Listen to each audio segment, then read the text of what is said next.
to any other young people, teenagers that are out there that are interested in entrepreneurship? What advice would you give them? Don't feel like you have to be in a rush if you want to do entrepreneurship to do it immediately, because I think there are a lot more folks like me out there that, have taken a path where you built some skills and that allowed you to both evaluate opportunities more effectively, I think, and have more just like raw skills in, communicating, selling, etc. Are you looking for free tools that accelerate your business? Try self-implementing Summit OS, the ultimate business operating system. Summit OS will help you empower your team, execute like hell, and dig a moat around your business. Go to stevebrader.com/tools and download free, simple worksheets that help you grow your business. Alternatively, get matched with a Summit OS guide and take your business straight to the top of the mountain.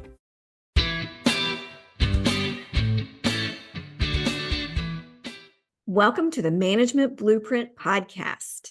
I am your host, Dr. Krista, a Vistage chair, an adjunct professor, and someone who just really believes in leaders. My guest today is David Snider, the founder and CEO at Harness Wealth, with a mission to help clients build confidence in the path to their best financial futures. David, welcome. Thank you. We're going to dig in and we're going to start on the inside in terms of you and your leadership. What is your personal why and what are you doing to manifest it? Well, first, thank you for having me. I would say that there are some fellow founders that I know where they really couldn't work for anyone else. Like, it is in their ethos to do their own thing. And I've never totally been that way. I think early on, I've done things that in retrospect were entrepreneurial, but they've generally come from an awareness of there's something that could be better. And if I can't find the solution for it, like, why not just go out and, build it myself? And so that was the catalyst for writing a business book that I started during college because I was looking for the resource, couldn't find it, and decided to be a great Trojan horse to have conversations with people that I thought I might actually want to work with, or work for, I should say. And I think similarly here, where after the great entrepreneurial experience of helping to build Compass from pre-revenue to hundreds of millions, was open to jumping into another operating executive role. But as I was sort of thinking about the ecosystem, there's sort of the confluence of two things. Number one, despite having been a CFO and an investor, every 6 months I'd find things that I had missed or screwed up. And that was no more poignantly and painfully illustrated than turning to some Harvard Business School professors for what amounted to, that I didn't consider at the time to be tax advice, and getting an answer which maybe philosophically could have been right, but mechanically, ended up being a 7-figure mistake for me and some others. And so the combination of those pieces and sort of the theme that we had stumbled into at Compass of the value in creating technology to help advisors in spaces that clients are really excited to get great advice in, be better, be modernized, et cetera, was one that I got excited about. And so Harness is meeting, hopefully, the need that I found around some of the nuances of tax and financial advisory, and been very glad that it seems to have been helpful to thousands of others now. Yes, that evidence is by the fact that there are thousands using it. So you brought up writing a book when you were 20. Why don't you share that title with us and how that came about? Sure. So book is called Moneymakers: Inside the New World of Finance and Business. And, the catalyst was when I was much younger, and sorry if I'm jumping ahead to a question you often ask. In my teens, I really thought that I wanted to work on Capitol Hill, sort of had that goal of being an elected member of Congress potentially. And I was very fortunate to get an internship and get to see things in real life, and loved the experience, riding in that underground Senate tram car, from the office buildings to the Capitol with members of Congress is, someone like me sort of leaves you starstruck. But that being said, there was a lot more politics than policy. And I think I sort of left feeling like, gosh, you got to get really lucky to enter that ecosystem and end up in a place of influence as quickly as you want to, without just this perfect alignment of which party's in power? Does the member of Congress you work for behave appropriately? Do you get picked at the right time? Does someone retire, et cetera? And so shifted towards wanting to work in business, but not really knowing, what that could or should be. And so I used some professors at Duke, some family friends, some cold outreach to get conversations with a bunch of people in different areas, private equity, venture capital, running big businesses, consulting. And at the end of it, didn't actually still know exactly what I wanted to do, but I felt dramatically better informed and had a ton of peers, this is again while I'm in college,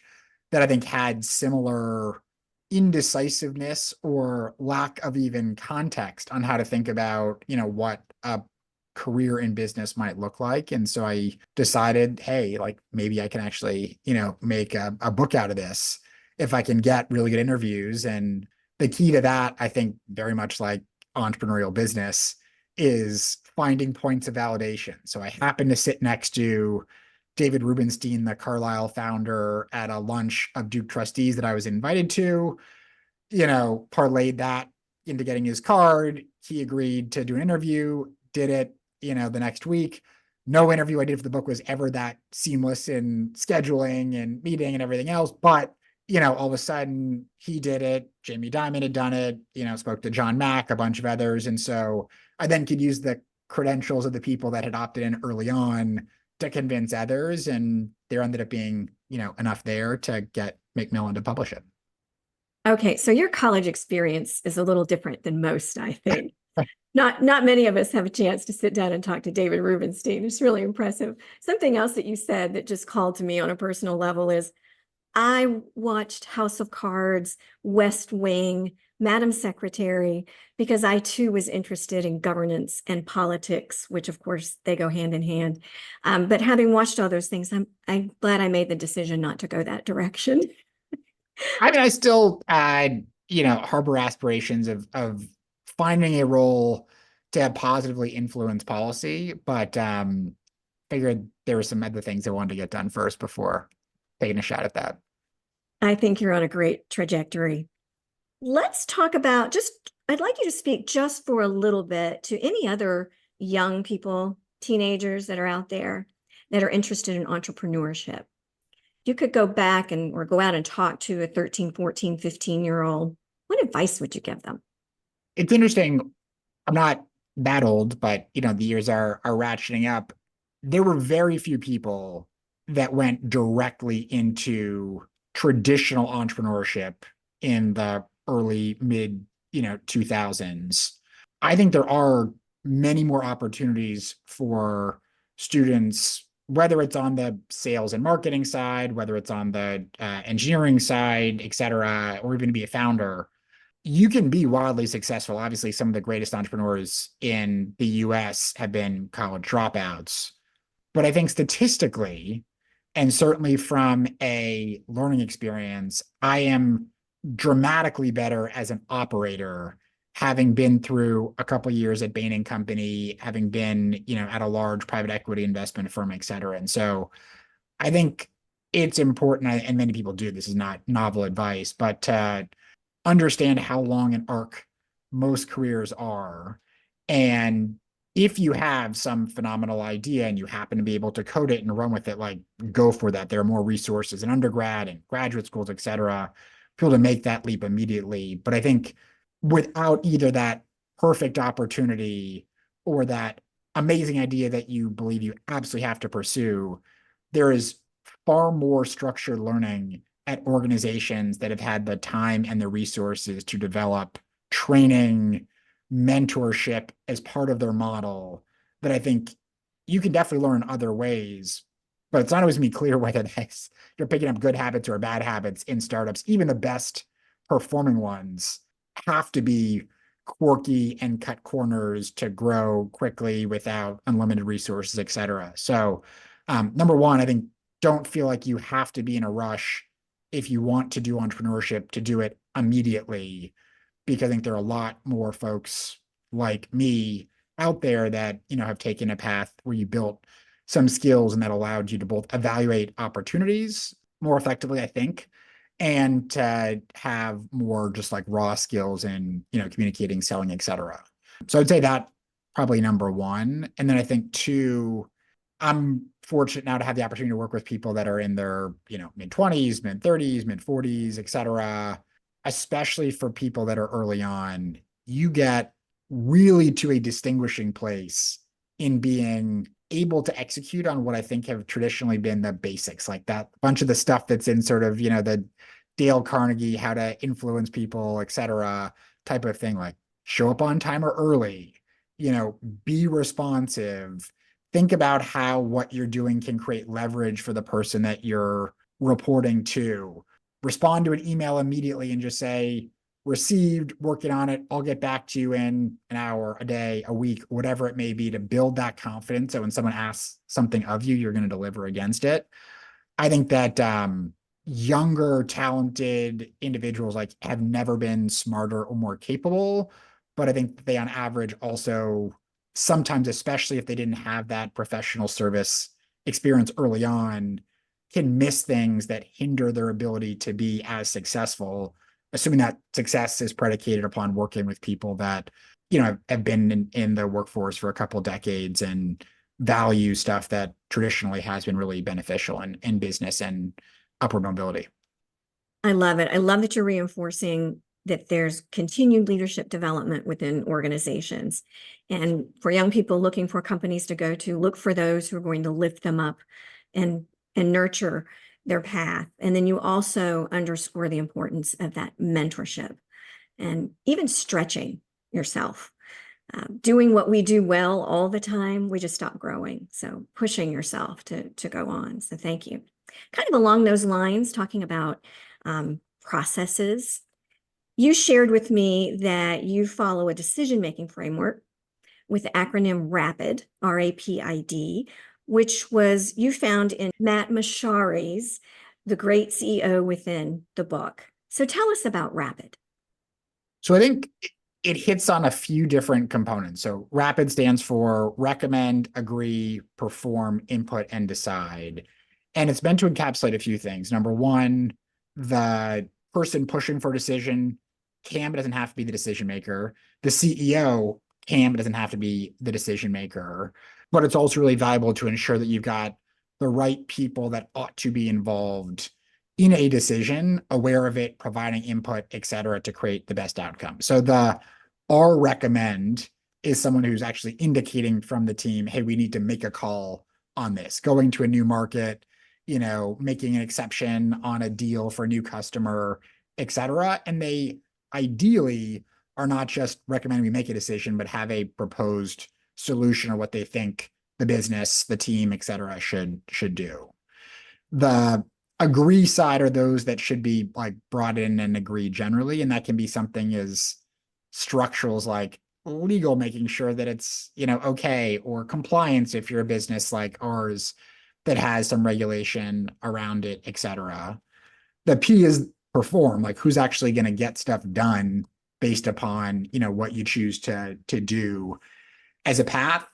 I is input. So those that maybe not in the agree camp from like a required standpoint, not in the perform camp of doing the work, but they have a valuable view because they're going to be related to the decision or they have, another senior leader, et cetera, and then decide. And this is definitely not something that I do perfectly, but there is a desire in this framework that if it is not an irreversible decision, it ought to be one that the CEO does not make because it allows the organization to be more nimble, enables people to be empowered. We've got a company value, around trying to make people empowered to make and be accountable for the decisions. So it aligns with that. If it's something that's, irreversible, we're going to invest a huge amount of money to go into a new market. And like that money is going to get invested if you make that decision. It may be necessary, for the CEO to weigh in and do that. But I think even if you don't get all of the pieces perfectly right in the RAPID framework, this concept of come to the solution, include people, but recognize that not all voices providing input have or have to have the same weight, blocking ability, et cetera, and try to be as clear as possible as to who's going to make the decision can be quite valuable. Absolutely. And what I love about this is how it starts with the recommend piece, where you're identifying who first proposed it, the issue, and the solution. Because often over time, the person that brought it forward gets lost in the process. So the idea person and may have not been involved, they may not be able to influence or have the input or do whatever, but they brought the idea forward. And employees want to be seen, heard, and valued. So recognizing the person who's recommending it at the top, to me, that really called to me. And I don't know, have you ever had a situation where your idea got lost in a process? Probably. I'm good at blocking stuff out. I think I've been fortunate now between Compass and Harness to generally be in the room. There are a lot of instances where what I thought, ought to happen didn't happen. In some instances for good reason. I came with one approach and was convinced by others in that discussion to go a different approach. And in my, prior company had a recommendation. The CEO, chose a different path. I think it's also important to, as much as possible, live by sort of an agree and commit framework that even regardless of who you are in that, rapid framework, if you're able to provide a view, hopefully it's heard, digested, and decision is made to get on board and seek to, whatever the implications may be, enable that decision, the company, et cetera, to have the best outcome and benefit from it, even if you didn't, disagree. So agree and commit, disagree and commit is important. It's a sign for a leader when you come with an idea and your employees convince you to do something else. It's a sign you've hired a good team, that you've got some bench. So that's great. In addition to Mashari's, the great CEO within, are there any other authors that you follow? Someone, when an article or a book or a podcast drops, you put that on your list of things to hear or read? It's not continuous, but I'll say of the business books I've read, the one that stuck with me the most is Ben Horowitz's The Hard Thing About Hard Things, in that it just, more so than many other great books I've read, you can empathize and sort of feel comfort at the same time as someone in the trenches with how challenging it can be, how close a business can come to running out of cash or, running into an unsolvable competitor, structural supplier issue, et cetera, and still end up having a great outcome. Not always, but I think, just understanding the complexity, challenges, et cetera, is super valuable.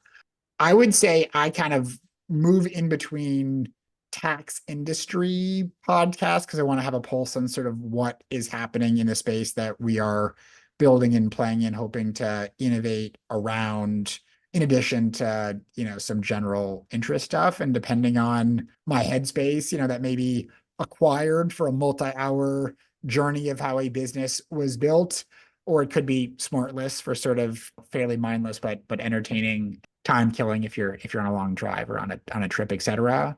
But I think the more inputs you can get, the better. I would say that a lot of my personal reading is either history or biography. I'm reading a biography right now of Henry Kissinger that Walter Isaacson wrote. I'd read the Elon Musk biography and was sort of curious to step back further, on sort of that similar, very rigorous approach to understanding a complicated person, who's both admired and also not so highly viewed by others, and what that looks like and how decisions get made, et cetera. So the volume of data points, I think, is helpful in not being, too focused on one. But I think the, Matt Mashari book and some of the writings he's done around it is helpful as like a framework from a, business operator standpoint, certainly.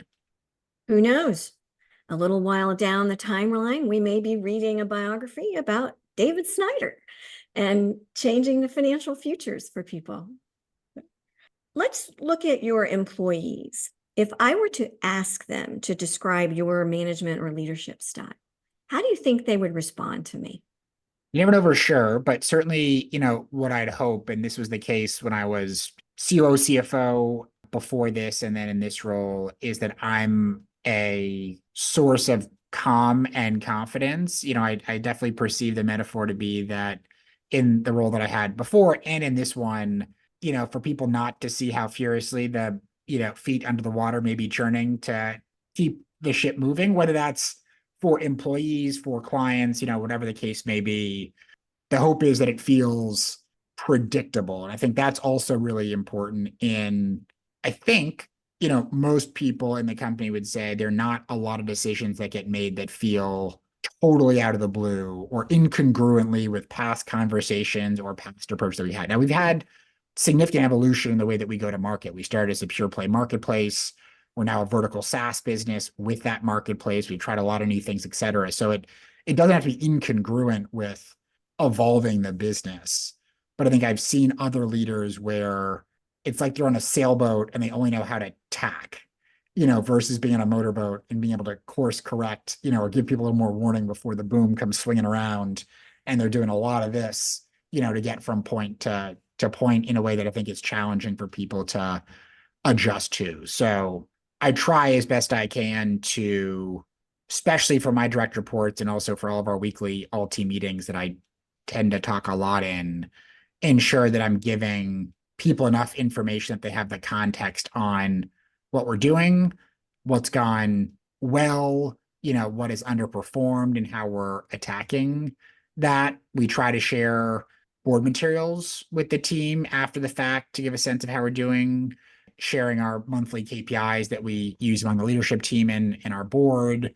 We do semi-annual employee feedback surveys and try to ask the same questions so you can see the trajectory of questions and, answers by team over time, et cetera, to see, hey, are people feeling better today than they were 6 months ago or worse across different dimensions of growth opportunities, buying on the mission, likelihood to recommend Harness as a place to work for peers, et cetera. So yeah, the more consistency and context, I think, the better. As someone who's had an opportunity to talk to you twice now, not as an employee, but someone as a colleague in a collegial sense, I can say that in addition to being calm and confident, sharing information, being open, I find you to be very clear and very, very responsive. So I thank you for that. So that's how you show up for me. And once again, we're going to change directions just a little bit. What are you working on right now that excites you the most? Well, I would say in general, the highs are much higher and the lows are much lower when you're, running your own business, et cetera. And I think the driver of those highs occasionally is a win, signing a client you've worked on for a long time or something like that. But it's most, for me, euphoric when you feel like there's some insight that gets unlocked from a conversation or something else, a different application of the business, a potential partner, something else, even more so than when it actually happens, which hopefully it does some of the time, it isn't having that. And I think that, we've been very positively surprised in the last few months at the excitement of a lot of financial advisors and other kind of large scale players in the ecosystem that we at Harness exist and are actually providing this institutional quality tax offering in sort of the upper middle market where there's all of a sudden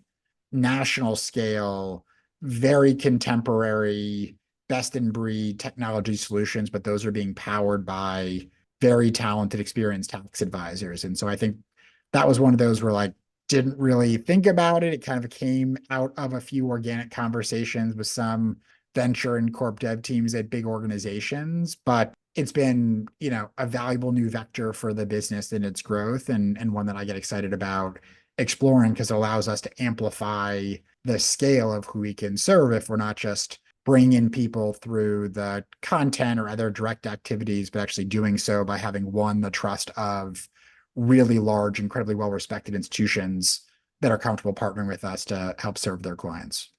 Right. Thank you so much. What have I not asked you about either yourself or Harness Wellness that I should have? What do we need to know? Well, for me, and I think the nature of what one of your many roles is sort of speaks to it with Vistage, which is, as I understand it, not a part of it, but, a network of executives being able to connect and discuss key issues and sort of have shared learnings, et cetera. To me, the most valuable thing from a learning perspective, in addition to reading extensively and other stuff, as executive, whether it's CEO or whether it's a business owner, et cetera, is having opportunities either with the same group of similarly placed leaders or with a evolving and diverse set in different contexts to have discussions and understand, how other folks are tackling your same problems. And so I've had a ton of value attending the Dialogue Conference, which is one that attracts people from a bunch of different groups. I've been fortunate early on through family to get invited to a conference called Renaissance Weekend, which also brings together public policy leaders and business leaders and others together. Vistage, EO, there are a lot of others that do something similar, but I think that is tremendously valuable both for mental health, and having people to talk about, because it's challenging, internally in some cases to express all the things that are weighing on you, or weighing you down. And so that's been very, very beneficial for me. And certainly that I encourage other, earlier stage founders to figure out how to capture, because it's challenging, especially if you don't have, a lot of people in the business that you think of as sort of day in, day out co-founders or others to provide that resource too. I think as it relates to Harness Wealth, what's exciting is like it's as much a learning opportunity for me as it is for our clients. And I think, we set out to create the most dynamic platform for business owners and equity holders to be able to solve their key financial and tax issues in the ways that they believe they need to. So it's not one size fits all. For some people, it's a place to get a South Dakota trust done to create some Section 1202 QSBS optimization. For others, it's about a great holistic wealth manager. For many, it's about business or tax services that can feel overwhelming and antiquated, and us hopefully helping that to feel much more contemporary, consultative, and value add for people. So when those issues pop up, word of mouth is obviously wonderful if you have peers that have great resources, but when those things emerge and you're looking for another resource, we hope that we can also be part of that conversation, dialogue for business owners that and equity holders in a variety of different profiles that are looking for a labor of love resource where we've really curated people that we are confident. Every member of our executive team typically works with one or multiple advisors ourselves. We sort of dog food it, as they say in the product world, to help navigate any complex issues. Fantastic. And I did not ask you to discuss peer advisories. I appreciate you doing that, peer advisory groups. We do find that leaders, there's a lot of isolationism. Who do you talk to? You can't, if you're having issues in your company or in your industry, you don't want to upset the next people in line. You go into a room of people that are in similar or not similar industries, depending on the type of peer advisory group. And you have an opportunity to just bounce ideas in a safe space. And so peer advisory groups are something that I recommend for leaders as well. We are coming down to the end of our time. How should anyone find out more about your company or more about you? How can we get in touch with you? Sure. So our website is harnesswealth.com. It's sort of got everything there across financial advisory, tax, trust, and estate. And on the off chance we've got tax advisors or financial advisors listening, there's also sections around them because we're very collaborative in the ecosystem and working with great professionals that deliver advice. For me personally, I'm probably most active on LinkedIn. Do see and respond to everything that comes through, and some degree on Twitter and other places, David Snider HW, but I would say LinkedIn is definitely the most active channel for stuff. But been a pleasure to speak with you. Thank you so much, David, for your time. I know how precious it is. Thank you very much. Thanks, Krista.